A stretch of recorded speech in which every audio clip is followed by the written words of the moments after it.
Panorama group, जो सोचता है वो करता है। आपके अपने सपनों का आशियाना।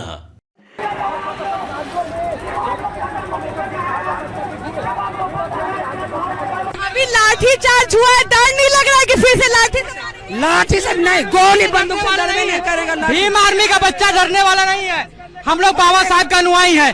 जब तक फैसला को झुकाएंगे नहीं तब तक छोड़ेंगे नहीं। खड़े रहिएगा। बिल्कुल। हम लोग भागे थे ना जी। भागने वाले नहीं है। बाबा साहब का बेटा है, काशीराम साहब का बेटा है, उधम सिंह के वंशज है, भागने वाले नहीं है। इतना लोग थे, इतना कम लोग हो गए। अभी कब, अभी देखिए ये जगह नहीं बचेगा, चप्पा चप्पा जाम कर देंगे। नारा है जुल्म, जब जब जुल्म करेगा सत्ता के हथियार होश में आओ। चप्पा चप्पा गूंज। नरेंद्र मोदी होश में आओ, दलित विरोधी होश में आओ। सुप्रीम कोर्ट का फैसला में नरेंद्र मोदी कहां से आ गए? सुप्रीम कोर्ट तो बिका भाभी, सुप्रीम कोर्ट किसी का नहीं सुना है।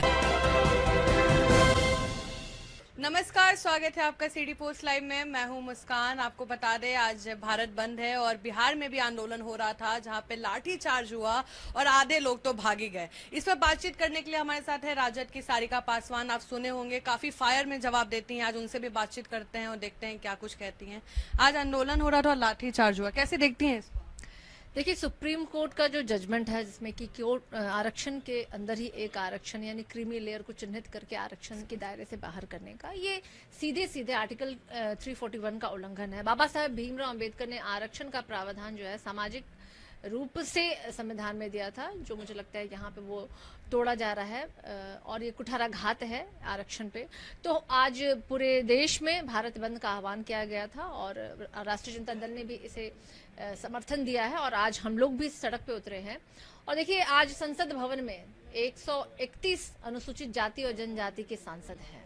अगर कुछ एक को आप छोड़ दीजिए तो सारे लोगों ने अपनी मानसिक गुलामी जो है वर्तमान सरकार के सामने सौंप दी है। बाबा साहेब ने आरक्षण इसके लिए नहीं दिया था कि आप चुनाव लड़िए और जाके वहां वेतन और भत्ता और सुविधाओं का उपभोग कीजिए। भोगने के लिए नहीं, आप अपने समाज के लिए, अपने जाति के लिए, समुदाय के लिए आप क्या कर रहे हैं, इसके लिए आपको आरक्षण दिया गया। तो बहुत दुखद बात है। एक तरफ तो वो आरक्षण लेते हैं और दूसरी तरफ वो आरक्षण समाप्त करने वाले लोगों के साथ खड़े हैं। तो भाई, आरक्षण में जो स्टेटमेंट आया वो तो सुप्रीम कोर्ट का आया, तो आप लोग मोदी सरकार के अगेंस्ट क्यों इतना बढ़ रहे हैं? एक बात बताइए कि कितने अनुसूचित जाति जनजाति के जज हैं, सीजीआई हैं, बने हैं? क्यों? कॉलेजियन सिस्टम को समाप्त कीजिए ना। वहां भी तो हमें आरक्षण की आवश्यकता है। कौन बना रहे हैं नियम, कौन जजमेंट बना रहे हैं, किसकी सरकार है केंद्र में? और अगर भारतीय जनता पार्टी इस जजमेंट के खिलाफ है, आरक्षण विरोधी नहीं है, संविधान विरोधी नहीं, तो ऑर्डिनेंस लाए ना, वो दिखाए पूरे देश की जनता को, बताए वो पूरे आदिवासियों को, अनुसूचित जाति दलितों को कि नहीं भाई, हम आपके खिलाफ नहीं है, देखिए हम आपके लिए, आपके साथ खड़े हैं। लेकिन नहीं, भारतीय जनता पार्टी की आरक्षण विरोधी नीतियों को हमेशा से हम लोगों ने देखा है। और ये अगर जिस तरीके से आपने देखा लैटरल एंट्री को इनको वापस लेना पड़ा, इसके पहले भी आपने देखा किसानों के लिए उन्होंने 3 काले कानून लाए थे, वो भी इन्हें वापस लेना पड़ा। इसे भी क्रीमी लेयर और कोटे के अंदर सब कोटे के भी निर्णय को केंद्र सरकार को वापस करवाना चाहिए, ऑर्डिनेंस के जरिए करे, क्योंकि यही एकमात्र उपाय है अभी टेक्निकली।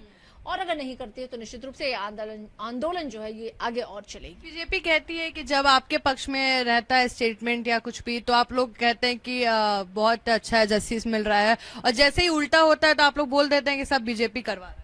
नहीं, देखिए, बीजेपी ने कहा था 2 करोड़ नौकरी देंगे, हमें लगा कि सच में बीजेपी नौकरी देगी, हमने समर्थन किया। हमारे नेता ने कहा था 10 लाख नौकरी देंगे और महज 17 महीने के शासनकाल में उन्होंने 5 लाख नौकरी देके कर दिखाया। लेकिन अगर आप कहिएगा एक तरफ बेटी बचाओ बेटी पढ़ाओ और दूसरी तरफ बेटियों पे आप नरसंहार करवा रहे हैं, बेटियों के आबरू के साथ खिलवाड़ करवा रहे हैं, मणिपुर से लेके पटना, बिहार, वैशाली, हर जगह देखिए क्या स्थिति है।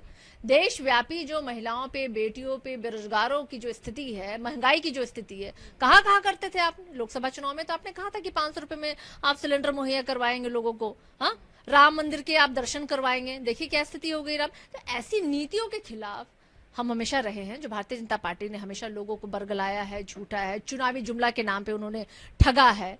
तो निश्चित रूप से ऐसी नीतियों के खिलाफ हम हमेशा थे और हैं और आगे भी रहेंगे। सरकार अच्छी काम करेगी तो सराहेंगे हम, लेकिन नहीं अच्छी काम करेंगे तो निश्चित रूप से हम विपक्ष में है, अभी मजबूत विपक्ष है, अभी तो भाई देश में मजबूत विपक्ष है।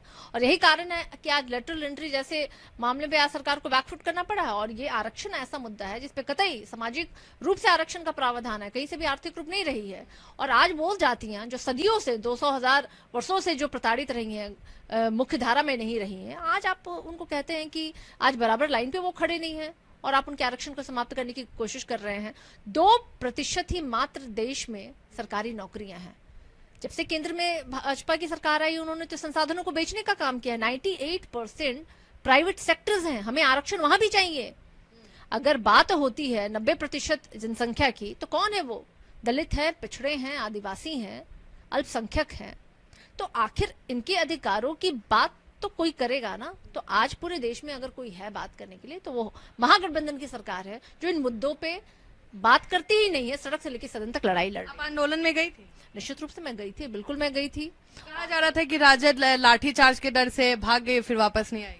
नहीं, हमने तो, और हमारे पार्टी जो जिस दिन से स्थापना हुआ है, हम लोग तो सोशल जस्टिस वाले लोग हैं।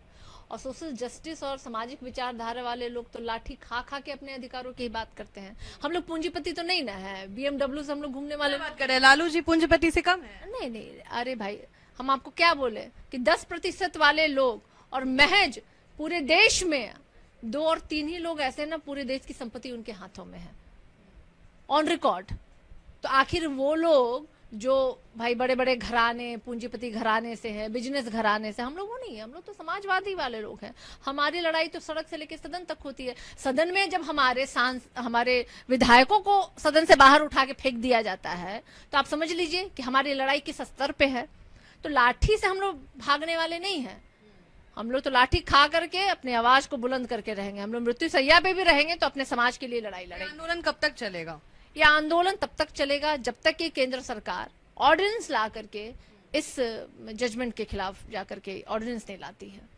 आप सुन रहे थे सारिका पासवान को, इनका कहना है कि जब तक सुप्रीम कोर्ट में ऑर्डिनेंस पास नहीं होता है, जो बीजेपी इसके लिए अगर सपोर्ट करती है कि रिजर्वेशन रहना चाहिए, कॉन्स्टिट्यूशन रहना चाहिए, तो इसके लिए जब तक कदम नहीं उठाएगी तब तक आंदोलन चलेगा। वो बात रहा राजद की, तो राजद को कहा जाता है कि सोशल जस्टिस के लिए जाना जाता है और लाठी से ये डरने वाले नहीं है। और ये आंदोलन तब तक चलेगा जब तक चेंज नहीं आएगा।